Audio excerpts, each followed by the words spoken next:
ದೆವ್ವಗಳಿಗೆ ಮುಕ್ತಿ ಸಿಗಬೇಕಂದ್ರೆ ಬ್ಯಾಂಕ್ ದರೋಡೆ ಮಾಡ್ಬೇಕಂತ ಈ ರೀತಿ ಕಾನ್ಸೆಪ್ಟನ್ನು ನೀವು ಎಲ್ಲರ ಕೇಳಿದಿರಿ. ನೀವು ಕೇಳಿರಿ ಅಥವಾ ಕೇಳಿದಿರಿ. ಸೃಜನ್ ಲೋಕೇಶ್ ಅವರ GST ಮೂವಿ ಒಳಗೆ ಆ ಒಂದು ಸೀನ್ಗಳನ್ನ ನೀವು ನೋಡ್ತೀರಿ. ಅಂದ್ರೆ GST ಮೂವಿದೊಂದು ಅಫಿಷಿಯಲ್ ಟ್ರೈಲರ್ನ ರಿಲೀಸ್ ಮಾಡಿದರು.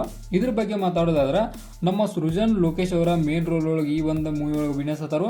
ಸೃಜನ್ ಅಂದ್ರೆ ಸಾಕ ಒಂದು ಕಾಮಿಡಿ ಅಂದ್ರೆ ಇರುತ್ತದೆ, ಅದು ಮಾತ್ರ ಪಕ್ಕ. ಯಾವ ಕಾರಣಕ್ಕಂದ್ರೆ ನಾವು ನೋಡಿದೆವು ಸೃಜನ್ ಅವರ ಅನೇಕ ಮೂವಿಗಳು. ಯಾವ ಮೂವಿ ಒಳಗೆ ಇವ್ರು ಹೀರೋಗಳಾಗಿದಾರಲ್ಲ ಆ ಮೂವಿ ಪ್ರತಿಯೊಂದು ಮೂವಿ ಕೂಡ ಒಂಥರ ಹೇಳ್ಬೇಕಂದ್ರೆ ಕಾಮಿಡಿ ರಿಲೇಟೆಡ್ ಇರ್ತೈತಿ. ಇದು ಕೂಡ ಒಂದು GST ಅಂತ ಏನು ಮೂವಿ ರಿಲೀಸ್ ಆಗೈತಲ್ಲ, ಇದು ಕೂಡ ಒಂದು ಕಾಮಿಡಿ ಥ್ರಿಲ್ಲಿಂಗ್ ಮೂವಿ ಅಂತ ಹೇಳ್ಬೋದು. ಇದ್ರೊಳಗೆ ಒಂದು ರೀತಿ ಹಾರರ್ ಎಲಿಮೆಂಟನ್ನು ಆ್ಯಡ್ ಮಾಡಿದಾರು. ಹಾರರ್ ಅಂದ್ರೆ ಹೆದರ್ಸಾಕಲ್ಲ, ಇಲ್ಲಿ ಕಾಮಿಡಿ ಕ್ರಿಯೇಟ್ ಮಾಡಕ್ಕಂತೇಳಿ. ಅಂದ್ರೆ ಇಲ್ಲೊಂದು ಏನು ಸ್ಟೋರಿ ಐತಂದ್ರೆ ನಮ್ಮ ಸೃಜನ್ಗೆ ಬದುಕಕ್ಕೆ ಆಸೆನೇ ಇಲ್ಲ. ಈತ ಸಾಯಕ್ಕೆ ಪ್ರಯತ್ನ ಪಟ್ಟಾದನು. ಬಟ್ ಈತನಿಗೆ ದೀರ್ಘಾಯುಷ್ಮಾನ್ ಭವ ಅಂತೇಳಿ ಒಂದು ವರ ಸಿಕ್ಕೈತಿ. ಅಂದ್ರೆ ಇದನ್ನು ಕೂಡ ವರ ಕೊಟ್ಟಾನು. ಅಂದ್ರೆ ಯಾರು ಸಾಯ್ಬೇಕನ್ನತ್ತಾರಲ್ಲ ಅವರಿಗೆ ಒಂದು ದೀರ್ಘಾಯುಷ್ಮಾನ ಅನ್ನೋದ ಒಂದು ವರವಾಗಿ ಸಿಕ್ಕೈತಿ. ಅಂದ್ರೆ ಪಕ್ಕ ಈತ ಸಾಯುವುದಿಲ್ಲ. ಆನಂತರ ಇನ್ನೊಂದು ಸೈಡ್ ಹೀರೋನಿಗೆ ಈಕೆ ಲವ್ ಮ್ಯಾರೇಜ್ ಆಗಿ ಮದುವೆ ಆಗ್ನಿತ್ತಾಳು.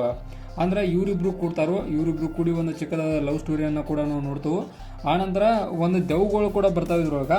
ಆ ದೆವ್ಗಳ್ದು ಏನು ಕತೆ ಅಂದ್ರೆ ಅವಕ್ಕೂ ಮುಕ್ತಿ ಸಿಗ್ಬೇಕಂದ್ರೆ ಅವ ಬ್ಯಾಂಕ್ ದರೋಡಿ ಮಾಡ್ಬೇಕಂತ. ಬ್ಯಾಂಕನ್ನು ದರೋಡಿ ಮಾಡಕ್ಕೆ ಹೋಗಿ ಕಾಸ ಇವರು ಪೊಲೀಸರಿಗೆ ಸಿಕ್ಕಾಕೊಂಡ.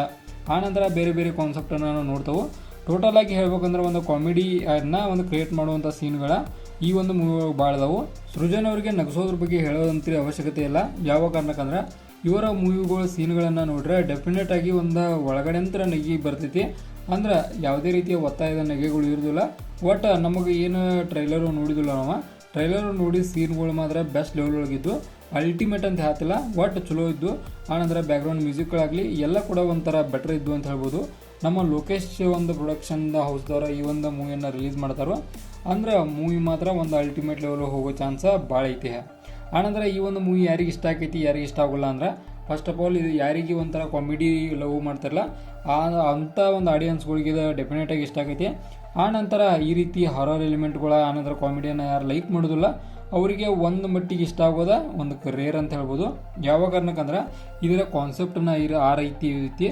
ಅಂದ್ರೆ ಇಲ್ಲಿ ಮೇನ್ ಇಂಟೆನ್ಸ್ ಏನೇನಿವ್ರದ ಒಂದು ಕಾಮಿಡಿಯಾಗಿ ಒಂದು ಮೂವಿಯನ್ನು ಮುನ್ನಡೆಸ್ಕೊಂತ ಹೋಗೋದ. ಇದೇ ಮೇನ್ ಇಂಟೆನ್ಷನ್ ಆಗಿರೋದ್ರಿಂದ ಒಂದಷ್ಟು ಜನಕ್ಕೆ ಲೈಕ್ ಆಕೈತಿ, ಒಂದಷ್ಟು ಜನಕ್ಕೆ ಲೈಕ್ ಆಗೋಲ್ಲ.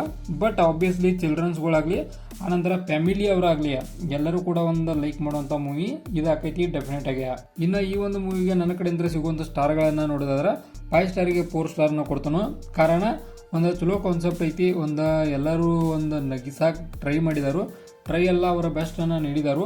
ಅದರೊಳಗೂ ನಮ್ಮ ಸೃಜನ್ ಅವರು ಒಂದು ಎಫರ್ಟ್ ಅಂತ ನೋಡ್ಬೋದು ನಾವು ಮೂವಿ ಒಳಗೆ. ಒಂಥರ ಇನ್ನೂ ನೀಟ್ ಏನೋ ಬೆಟ್ರ್ ಮಾಡಬೇಕಿತ್ತು. ಅದನ್ನು ಬೆಟ್ರ್ ಮಾಡಿದ್ರೆ ಡೆಫಿನೆಟಾಗಿ 5 ಔಟ್ ಆಫ್ 5 ಸಿಗ್ತಿತ್ತು. ಒಂದು ಬೆಟರ್ ಮಾಡಲೇ ಇದ್ದದ ಕಾರಣಕ್ಕೆ 4 ಸ್ಟಾರ್ನ ಕೊಟ್ಟನು. ಚಲೋ ಇತ್ತು. ಒಂದು ಬ್ಯಾಕ್ಗ್ರೌಂಡ್ ಮ್ಯೂಸಿಕ್ ಆಗಲಿ ಅಂದ್ರೆ VFX ಎಫೆಕ್ಟ್ಗಳಾಗಲಿ ಎಲ್ಲ ಕೂಡ ಒಂಥರ ಅಲ್ಟಿಮೇಟ್ ಲೆವೆಲ್ ಒಳಗಿದ್ದು. ಇನ್ನೊಂದು ಚೂರು VFX ಒಳಗೆ ಒಂಥರ ಮಾಡಿಫೈ ಮಾಡಬೇಕು. ಮೂವಿ ಒಳಗೆ ಅದನ್ನು ರಿಕವರಿ ಮಾಡ್ಕೋತಾರ ಅಂದ್ಕೊಂಡು 4 ಸ್ಟಾರ್ನ ಕೊಡತಾನು. ನೋಡೋಣ ಮೂವಿ ಯಾವ ರೀತಿ ಆಗಿರ್ತದೆ ಅಂತೇಳಿ. ಮೂವಿ ರಿಲೀಸ್ ಆದ್ಮಾಗ ಇದ್ರ ಬಗ್ಗೆ ತಿಳ್ಕೊಳ್ಳೋಣ. ಬಟ್ ಟ್ರೈಲರ್ ಮಾತ್ರ ಅಲ್ಟಿಮೇಟ್ ಲೆವೆಲ್ ಒಳಗಿತ್ತು. ಇದಾಗಿತ್ತು GST ಮೂವಿ ಒಂದು ಅಫಿಷಿಯಲ್ ಟ್ರೈಲರ್ ರಿವ್ಯೂ. ಇದೇ ಥರ ನಿಮ್ಗೆ ಇನ್ಫಾರ್ಮೇಟಿವ್ ವಿಡಿಯೋಗಳು ಬೇಕಾದ್ರೆ ಚಾನಲ್ ಸಬ್ಸ್ಕ್ರೈಬ್ ಮಾಡ್ಕೊರಿ. ವಿಡಿಯೋ ಇನ್ಫಾರ್ಮೇಟಿವ್ ಮಾತ್ರ ಒಂದು ಲೈಕ್ ಕೊಟ್ಟು ನಮಗೆ ಸಪೋರ್ಟ್ ಮಾಡೋದನ್ನು ಮರಿಬೇಡ್ರಿ.